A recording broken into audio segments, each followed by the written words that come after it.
Okay, so this is problem number 16, coming from chapter 4, the problems and exercises section.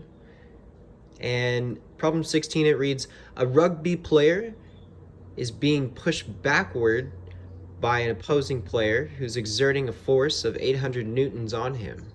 The mass of the losing player plus his equipment is 90 kilograms, and he's accelerating at 1.20 meters a second squared backward. A, what is the force of friction between the losing player's feet and the grass? B, what's the force? What force does the winning player exert on the ground to move forward if his mass plus his equipment is 110 kilograms? And then part C, draw a sketch of the situation showing the system of interests and use the solve for each part. For this situation, draw the free body diagram and write the net force equation. Okay, so we got to do a little bit of things. First things first, let's always just write out our given information. And we'll separate our given information into the parts that it has. So overall, we're given, first off, that this mass, there's two people in here. Let's just go ahead and give one player mass 1. So mass 1 of the first player is 90 kilograms. And they have some acceleration. Well, they'll both have the same acceleration of 1.20 meters per second squared. Okay, and so this is our given information. And then now let's look at part A. So just considering all this, given in part A, it asks us to find the force of friction between the losing player and the grass. And so let's just draw a sketch specifically of just this losing player. So this losing player, it is going to be just a ball. I'm just going to draw a ball. We have this losing player, and there's this external force being applied onto him. And we should also understand that there's this frictional force. And frictional force, it always acts in the opposite direction. So we can think of this football player or rugby player. The other rugby player is pushing him, and he's pushing on the ground. He's pushing on the ground, but he's still slipping backwards. And so we can think of this force here is what we're trying to find, like this resistant force of the player. So with this being our little body diagram or free body diagram for part C, we can then we can then build up our equation. So these are two external forces. So our net external force equation, remember, it's just going to be the net. And so this force acting to the right, let's say, is positive. So we'll have this force, the frictional force is opposing, minus this force will give us mass times acceleration. That's the other equation. So remember, F is equal to ma, F net rather, is equal to ma. This is Newton's second law. Newton. That's his second law. So from here, if we just ignore this side of the equation, we just look at F minus this.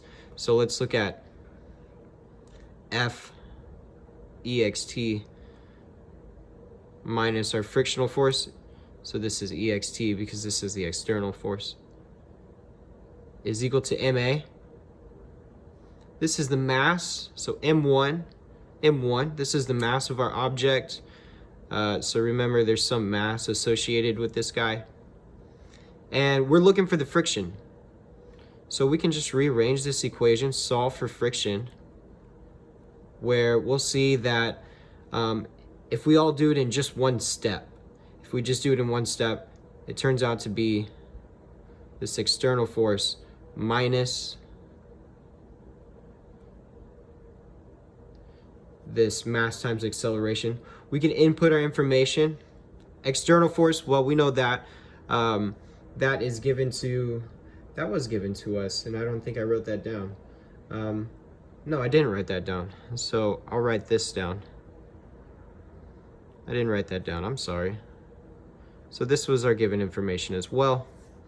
And so this here is 800 newtons minus our mass, 90 kilograms, times the acceleration that it's feeling. And so this object, it's moving in this direction with this acceleration. And so remember, that acceleration is just 1.20 meters per second squared. When you do the math for this, you work all this out, you'll see that this frictional force is going to be 692 newtons. And so this is like the resistance of the player. You can think of it as that. And this diagram is suitable for part C. This is a good diagram for part C. We have everything labeled, so we can use everything that we have for the information that we need. So then let's move on to part B. And part B, remember, it's asking what's the force? What force does the winning player exert on the ground to move forward? And remember, they say that his mass is going to be this 110 kilograms. And it's the same situation. However, let's look at this new mass. So he has this M2, and he's moving forward with some force. He's exerting some force onto the ground to move forward with that constant acceleration, with that acceleration that was given earlier. So he's pushing this player with this acceleration. So he's also moving with that same acceleration. And he can't move forward because there's going to be, well, he's going to have some difficulty moving forward because there's going to be some type of resistance. So, excuse me, I'm sorry. Some type of friction. And so this friction is going to be this player. So we have this value. We found it earlier. So we have this. We know A. We just don't know this force. So looking back at this equation, and I'm just going to write this F. And I'm not going to write it. Well, we can write it as that. That's sure. That's fine. Is equal to M2A. Now we're considering our second mass. We have to consider our second mass because we're interested in this portion of our system. So rearranging this, we want to know this here. We'll see that this force is going to be just M2A plus F. We know these values. 110, 1.20 meters per second squared, plus 692 newtons. And so this gives us a final result of 824 newtons. And so this is the force that this second player exerts on the ground in order to move forward. And this is the diagram. So this is a suitable diagram for part C. So this diagram explains part A. This diagram explains part B. And so those are good answers for part C, I would say.